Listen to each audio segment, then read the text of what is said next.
नमस्कार, आप देख रहे हैं बक्सर पत्रिका। मैं हूं आपके सामने सर्वेश। विधानसभा चुनाव का प्रचार का आज अंतिम दिन है। आज हम डुमरांव से एक निर्दलीय प्रत्याशी संतोष कुमार चौबे से बात करने जा रहे हैं। संतोष जी, सबसे पहले तो अपने चैनल में आपका स्वागत करते हैं। बिल्कुल स्वागत है और आपके माध्यम से पूरी डुमरांव विधानसभा की आम जनता को मेरा दिल से प्रणाम है। संतोष जी, आप पिछले बहुत समय से आप क्षेत्र में लगातार भ्रमण कर रहे हैं, क्या देखने को मिला? क्षेत्र देखिए, हम लगातार भ्रमण कर रहे हैं। क्षेत्र भ्रमण करने के दौरान हमें पता चला कि क्षेत्र में बहुत सारी समस्याएं हैं। बेरोजगारी चरम पर है, विकास के मायनों में देखकर विकास किया गया है। ये मेरे वोटर्स का जगह है, ये गांव हमारे वोट देने वाले लोगों का है, ये गांव इस गांव से मुझे वोट नहीं मिलता है। इतना सब भेदभावपूर्ण विकास कार्य चलाए गए हैं। इन विकास कार्यों के दरमियान मैंने एक दो गांव ऐसा पाया जहां विकास के नाम पर बिल्कुल वहां कहीं विकास हुआ ही नहीं है। ना चलने को सड़कें हैं, ना नाली है, ना गली है। वहाँ के लोग भी बहुत पिछड़ा हुआ वो जगह है। तो देखकर इस चीज़ को हमें लगा कि नहीं, जनप्रतिनिधि ऐसा नहीं होना चाहिए। जनप्रतिनिधि ऐसा होना चाहिए जैसे सामान्य व्यवहार कर सके। आप अगर एक बार विधायक बन गए तो आपके लिए सभी विधानसभा की जनता है वो समान रूप से होनी चाहिए, न कि सिर्फ आपके वोटर का गांव आपका है और जिसने आपको वोट नहीं किया वो विकास से अछूता रहे। यह भेदभाव और दोयम दर्जे की प्रतिनिधित्व है। मुझे ऐसा प्रतिनिधित्व पसंद नहीं। तो जहाँ चुनाव दलों के बीच का रह गया है, वैसे में आप निर्दलीय प्रत्याशी के रूप में हैं, क्या लग रहा है कि आपको लोग स्वीकार करेंगे? बिल्कुल बिल्कुल करेंगे। देखिए, आप जो भी यहाँ पे प्रत्याशी खड़े हैं, किनको स्वीकार करेंगे लोग? एक जो सर्वविदित है, सब जानते हैं कि माले जो है यह राष्ट्र विरोधियों का एक जमावड़ा है। इसमें जो लोग भी आते हैं कम्युनिस्ट पार्टी के नाम पर, वे राष्ट्र तोड़ने की राजनीति करते हैं। तो क्या उसके प्रत्याशी को लोग पसंद करेंगे या फिर उसको पसंद करेंगे जो गली गली घूमती है और लोगों से कहती है कि आप हमें वोट करो, लेकिन उसको ये भी तक नहीं पता है कि वो जिस गली में प्रचार कर रही हैं मोहतरमा, वो गली कौन सी गली है। उनके समर्थक बताते हैं ये सुनारपट्टी है जहां मांग रही है, ये कौन सी गली है, सुनारपट्टी में वोट मांग रही है। उनको कुछ पता नहीं है। उनके लोग बताते हैं कि मैडम ये सुनारपट्टी है, मछरहट्टा गली में मांग रही है। उनके डुमरांव की गलियों के विषय में यूँ कहिए तो उस मोहतरमा को कुछ नहीं पता। ये लोग बाहरी लोग हैं। बाहरी लोगों को डुमरांव से क्या मतलब जी? ये तो वोट के लिए आते हैं, विधायक सांसद बनने के लिए आते हैं, दौलत शोहरत कमाने के लिए ये लोग आते हैं और अपनी दौलत और शोहरत के दम पर चकाचौंध दिखाते हैं। आम पब्लिक आज बेवकूफ़ नहीं रह गई है। पब्लिक को सब समझ है कि हमें किसे वोट करना है, किसे नहीं करना है। और रहा सवाल, तो मैं आपको बता दूं कि हमारे प्रधानमंत्री ने बहुत पहले ही इस बात को चुनाव में 2014 के चुनाव में ही इस बात को कहा था। क्या कहा था? कहा था उन्होंने कि सोने के चम्मच लेकर पैदा होने वाले लोग आम जनता के दुख दर्द को कुछ नहीं जानते। यहां भी वही स्थिति लागू है। जो लोग सोने का चम्मच लेके पैदा हुए हैं वो आम जनता के दुख दर्द तो जानते ही नहीं है, झेले ही नहीं कभी। फिर उन्हें क्या पता कि आम जनता किस दर्द में रहती है। आम जनता के दुख दर्द की बात कर रहे हैं आप। अभी डुमरांव में एक सबसे बड़ी समस्या दिख रही है। डुमरांव में खेल का मैदान का अभाव हो चुका है। एक यहाँ पे ऐतिहासिक राज्य उच्च विद्यालय का मैदान था। संभवतः आज तक ऐसा हुआ नहीं होगा कि कोई ऐसा चुनावी वर्ष हो जहाँ वहाँ रैलियाँ नहीं हुई हों। और इस बार वहाँ कीचड़ का जमावड़ा लगा हुआ है। आप मेरे मुंह की बातों को छीन लिए। जब आप हमसे पूछे कि ये क्षेत्र में भ्रमण किए आपको क्या मिला, तो मैं आपको बता दूं कि क्षेत्र में स्थिति इतनी बदतर है। जो हमारे नए पीढ़ी के लड़के हैं, जो हमारे नौजवान हैं, इन्हें खेलने के लिए फील्ड पहले हुआ करती थी। वो फील्ड जो है बिल्कुल साफ सुथरा, लेकिन राज हाई स्कूल का, डुमरांव का राज हाई स्कूल का फील्ड है। आज चुनाव में पहला ऐसा चुनाव बीतने जा रहा है जिनमें नेताओं का जनसभा नहीं हो पा रहा है। फील्ड में पानी भरा हुआ है।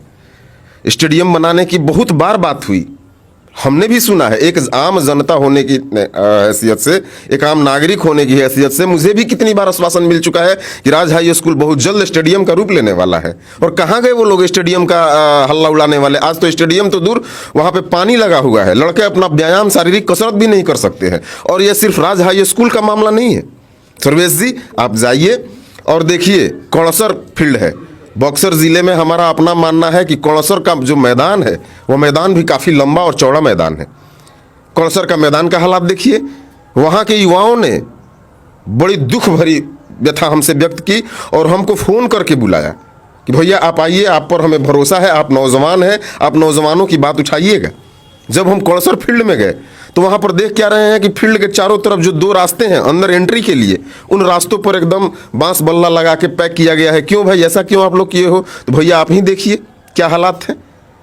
यहाँ गाय भैंस जो है आकर के फील्ड को और नुकसान न पहुँचाए, इसलिए इस बरसात में इसलिए इसको घेरा गया है। बरसात खत्म होगी लेकिन पानी जस का तस है। हम लोग खेल नहीं पा रहे हैं। हम लोग दौड़ करते हैं नेशनल हाईवे पे, सड़कों पे आके दौड़ते हैं, व्यायाम सड़कों पे करते हैं और फील्ड की हिफाजत करते हैं। तो क्या यही है जनप्रतिनिधित्व? क्या यही है शासन? पूरे क्षेत्र की कौड़सर और राज हाई स्कूल का फील्ड तो एक उदाहरण है। ऐसे हजारों फील्ड पड़े हुए हैं जहां की उसकी उपयोगिता ना के बराबर है और जनप्रतिनिधि दौलत शोहरत कमाने में व्यस्त है। उन्हें आम जनता और युवाओं से कोई मतलब नहीं है। अच्छा, नगर की एक और मुख्य समस्या देखने को मिलती है, जाम की समस्या, आपको नजर आई? देखिए, हमारा कहने का मतलब है, हम आम जनता से निवेदन करते हैं। बहुत कम समय रह गया है चुनाव में और आम जनता से आपके माध्यम से हम हाथ जोड़कर निवेदन करते हैं कि आप हमारे साथ आइए। पूरे क्षेत्र के लोग हमारे साथ हैं और मैं डुमरांव जो मेरा अपना शहर है, जहाँ की गलियों में मैं पला हूँ, बढ़ा हूँ, जहाँ खड़ा होकर हमने चलना सीखा है, इन गलियों से बेपनाह प्यार है मुझे और इन गलियों में रहने वाले हम अपने भाइयों से मैं बहुत प्यार करता हूँ और मैं अब इन सभी से हाथ जोड़कर निवेदन करता हूँ कि आप मेरे साथ आइए। मैं डुमरांव को उत्कृष्ट शहर बनाने का पूरा जोर लगाऊंगा। मेरे जीवन का उद्देश्य दौलत और शोहरत कमाना नहीं है। अगर मेरे जीवन का उद्देश्य दौलत शोहरत कमाना होता तो अब तक मैं पैसे कमाने के लिए प्रयास किया होता, लेकिन हमने अपने जीवन का एक अच्छा खासा हिस्सा, यूँ कहिए तो स्वर्णिम लाइफ, राजनीति को दे दिया और भी निस्वार्थ। मैंने जिनकी भी मदद की, मैंने 1 रुपये उनसे नहीं लिए। लोग दलाली करते हैं, आम जनता वैसे भी चुनेगी किसको? इनको जो दलाल से नेता बने हैं या फिर उनको जो पैर पे पैर चढ़ा के बैठते हैं और आम जनता की बातों को अनसुना कर देते हैं? या फिर उनको चुनेगी जो उनके लिए कुछ ना रहते हुए भी आंदोलन किया, बिजली के लिए आंदोलन किया, सड़क के लिए आंदोलन किया, सेंट्रल नाला के लिए आंदोलन किया। आज ये सेंट्रल नाले जो सरकार जमी हुई है नगर परिषद में, इसे उखाड़ फेंकने की जरूरत है क्योंकि ये भ्रष्ट सरकार है।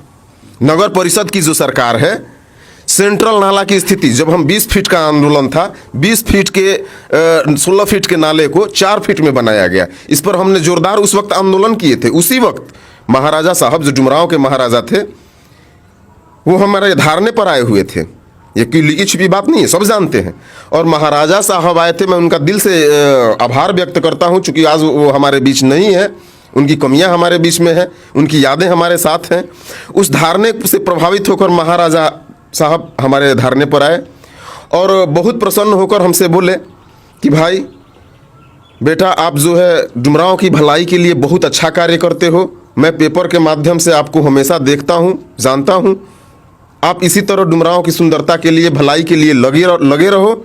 मेरा पूरा कृपा आपके साथ होगा क्योंकि डुमरांव राज जो है, इससे मेरा विशेष प्रेम है और आप जैसे नौजवान जो कि डुमरांव के लिए लड़ते हैं, मुझे बहुत गर्व है। आप इसी तरह लड़ते रहो, मेरा साथ और सहयोग आपके साथ रहेगा। अब मैं इससे ज़्यादा क्या कहूँ। अच्छा, हमारे जो वर्तमान विधायक हैं, ये 4 टर्म विधायक रह चुके हैं, क्या इनके कार्यकाल को आप क्या नापते हैं? इनकी लड़ाई आपसे?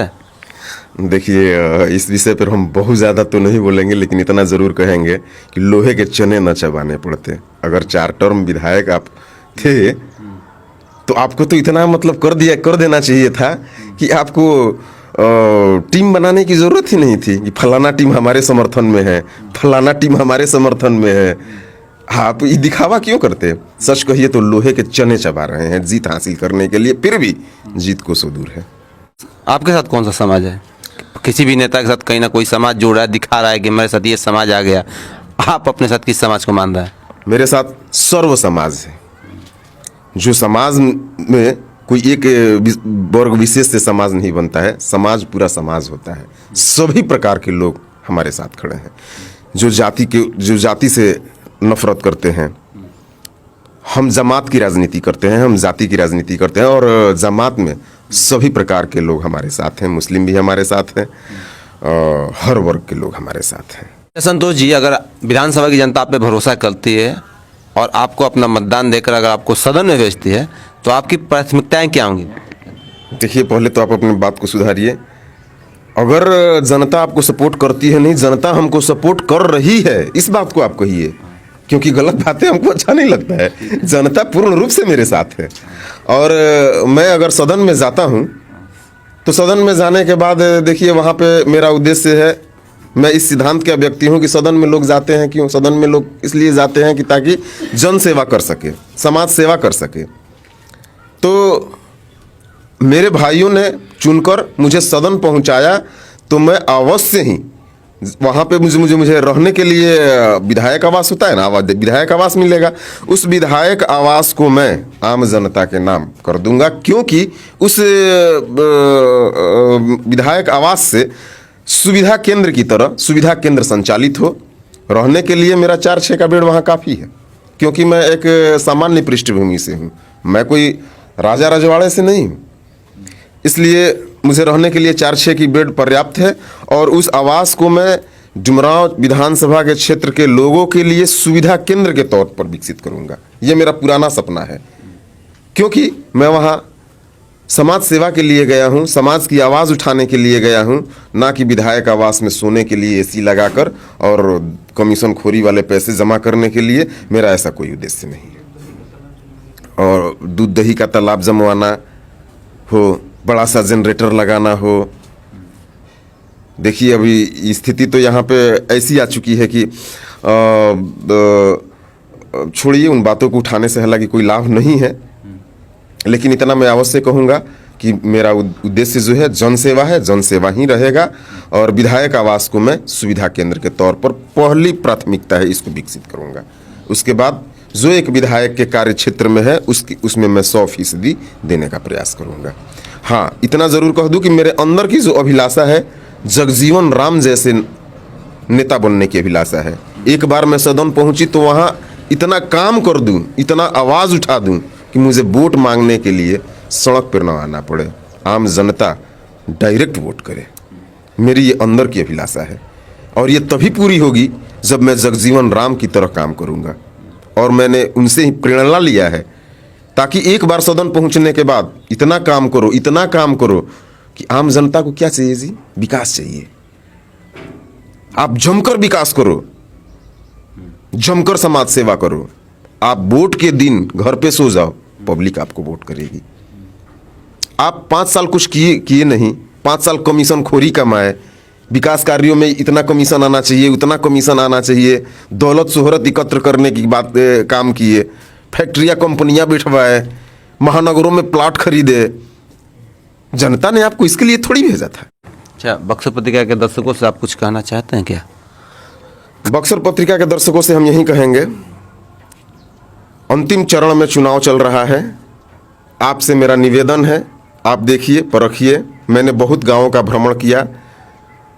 अगर मैं अपनी सक्षमता के अनुसार बहुत सारे गांवों में पहुंचा भी हूं, अगर जहां नहीं पहुंचा हूं तो वहां भी मैं अपनी सक्षमता के अनुसार नहीं पहुंच सका हूं। इसके लिए आप हमें माफ़ करेंगे। मैं आपसे हाथ जोड़कर रिक्वेस्ट करता हूं कि आप मेरे साथ आएं, आप हमें समर्थन करें। मुझे पूरा विश्वास है कि आपका समर्थन हमें एक नई ऊंचाई देगा और हमारे साथ साथ आपको भी एक नई राह दिखाएगा।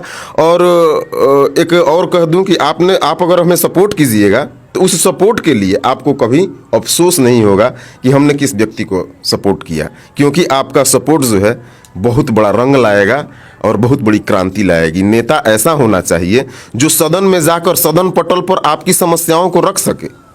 लेकिन यहाँ से जो भी अभी तक गया है, सदन में तो आवाज़ ही नहीं उठाया है। क्यों?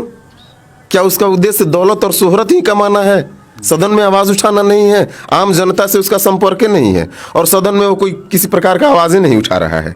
तो आप यहाँ से चुनकर सदन में एक ऐसे व्यक्ति को भेजे जो आपका प्रतिनिधित्व कर सके, नेता बन सके, आपके लिए लड़ सके, ना कि दौलत और शोहरत कमाने में व्यस्त हो और फिर 5 वर्ष बाद पैसे के दम पर आए और टीम बनाकर आपके साथ कहे कि मेरे साथ फलाना लोग हैं, मेरे साथ ये लोग हैं, मेरे साथ ये समाज है, मेरे साथ। ऐसे लोगों से आप बचिए। चलते चलते एक और बात, विज्ञापनों के माध्यम से या फिर टीवी चैनल्स के माध्यम से सुनने में आता है कि सरकार ने ये काम किया, गाँव तक ये सुविधा पहुँची, आपने तो अभी लगातार जनसंपर्क किया, गांव हो या शहर हो, आपको वो सारी सुविधाएं धरातल पर नजर आई क्या? आप अपना क्वेश्चन एक बार फिर से दोहराइए। जैसा कि सरकार का ऐसा मतलब कहना होता है कि हमने गांव के लिए ये किया, हमने शहरों के लिए ये किया, हमने धरातल पर ये सुविधाएं पहुंचाई। आपने तो जनसंपर्क किया, गांव गांव शहर शहर घर घर घूमे, कि आपको सुविधाएं धरातल पर दिखी? जो सुविधाएं देखी उसमें ज़बरदस्त कमीशन खोरी हुई है। और वैसे भी मैं बहुत कम शब्दों में कह दूं कि सरकार के खिलाफ एंटी इनकम्बेंसी जो है बहुत ज़्यादा है, चरम पे है। ठीक है, चलिए संतोष जी, आपने अपना कीमती समय दिया, इसके लिए बहुत बहुत धन्यवाद।